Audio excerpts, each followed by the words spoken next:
Bonsoir, petite vidéo pour faire un point sur l'actualité du secteur automobile dans le monde. Il faut savoir que le secteur automobile était dominé depuis entre 2005 et 2020.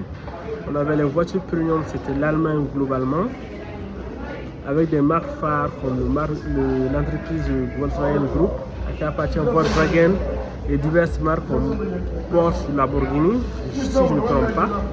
Lamborghini aussi, ça appartient au groupe Volkswagen. Et on a Mercedes, BMW, etc. Et de 2005 à 2020, sous la chancellerie d'Angela Merkel, l'industrie allemande, l'économie allemande a connu un vrai boom, surtout l'industrie allemande, et tirée par les réformes Hartz qui avaient bien marché. Les exportations allemandes, le commerce extérieur allemand était très florissant, surtout grâce aux États-Unis qui achetaient massivement les machines et les biens industriels des Allemands, et l'Asie-Pacifique, surtout la Chine. La Chine où allait 40% des exportations automobiles de l'Allemagne.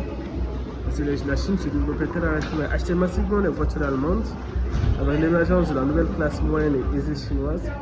Sauf que depuis 2020, les choses ont commencé à changer, surtout quand l'Union européenne a décidé que à partir de 2035, entre 2030 et 2040, ils seront obligés de faire circuler à l'Union européenne, par exemple, les voitures électriques. Les Allemands se sont lancés à marche forcée, comme le reste de l'Union européenne, dans le véhicule électrique. Sauf que, ironie du sort, c'est les voitures diesel, essence, surtout que les Européens maîtrisaient énormément depuis longtemps le moteur diesel, et ça les a impactés aussi. Et le fait que les Chinois ont commencé à monter en gamme, ils maîtrisaient énormément les véhicules électriques. Les Chinois sont les plus gros fabricants de voitures électriques du monde, surtout grâce à KTL par exemple. Et ironie du sort, en quelques années, entre 2022 et 2026, on a connu un vrai boom de l'automobile chinoise, surtout avec les marques de voitures électriques comme BYD, qui est le seul rival de Tesla, de l'américaine Tesla, et du groupe Geely. Il y a énormément de marques automobiles en Chine en réalité. Il y a 100 marques de voitures en Chine en fait. Mais c'est les deux groupes Geely et BYD qui sont les mastodontes.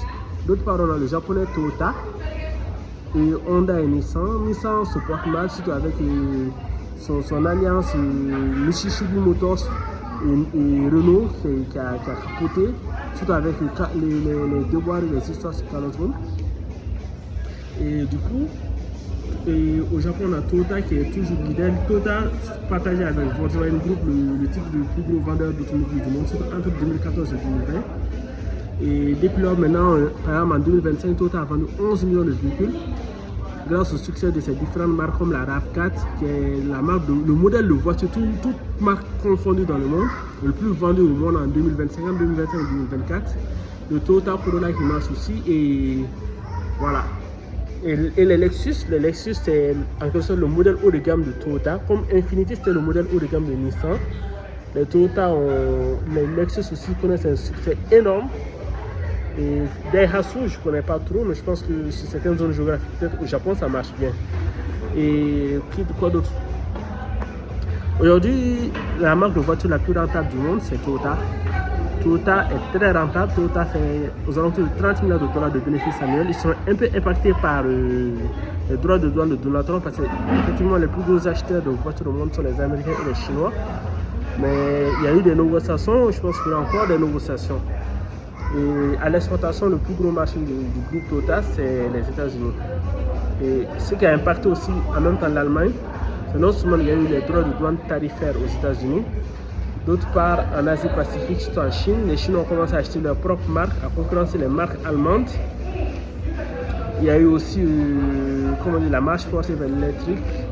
Et il y a une autre chose, quand je dis la marche forcée, c'est qu'ils ont tout fait pour aller dans l'électrique, ils essaient de revenir et même mettre la pression sur l'Europe. Il y a aussi le problème énergétique. L'économie étant de l'énergie bon marché, pour qu'un pays puisse fonctionner, surtout une grande puissance, pour qu'un pays soit une grande puissance industrielle, tu as besoin d'une énergie de qualité, abondante et bon marché. Ce que possèdent les États-Unis et la Chine. Et l'Allemagne avait ça grâce à la Russie qui a un des meilleurs pétroles du monde et pas cher. Mais malheureusement, il y a eu les scandales des gazoduc Nord Stream 2, il y a eu les sanctions contre la Russie avec l'Union européenne, surtout l'Allemagne qui s'est coupé du gaz et du pétrole russe. Du coup, les coûts énergétiques ont explosé. En résultat, l'Allemagne se porte de plus en plus mal et cela pourra avoir des conséquences dramatiques même au sein de l'Union européenne. Parce que ces derniers temps, surtout depuis 2022, la France ne va pas trop bien, l'Allemagne va de plus en plus mal et l'Union européenne c'était soutenu en quelque sorte par l'Allemagne et la France qui stagnaient mais qui essaient de s'en sortir et le Royaume-Uni aussi qui essaie de s'en sortir. Le Royaume-Uni a quitté l'Union européenne avec le Brexit. Et bon, depuis 2022-2023, l'Espagne, l'Italie, le Portugal, l'Espagne s'en sortent mieux, mais elles ne sont pas assez grosses dans cette grosse économie pour maintenir, pour remplacer l'Allemagne et la France. Vu que l'Allemagne, c'est 32% de l'économie de la zone euro. L'industrie allemande, c'est 20 à 30% de l'économie de l'Allemagne et l'automobile, c'est 30% de l'industrie allemande. Donc une industrie allemande qui va mal, ça peut faire par ricochet mettre à mal l'Allemagne et perturber totalement l'économie de l'Union européenne et la zone euro surtout, et le commerce extérieur de l'Union européenne. Déjà, pour la première fois de son histoire, et dans les échanges commerciaux, l'Union européenne est déficitaire par rapport à la Chine sur le secteur automobile. Voilà. C'était une première dans l'histoire récente.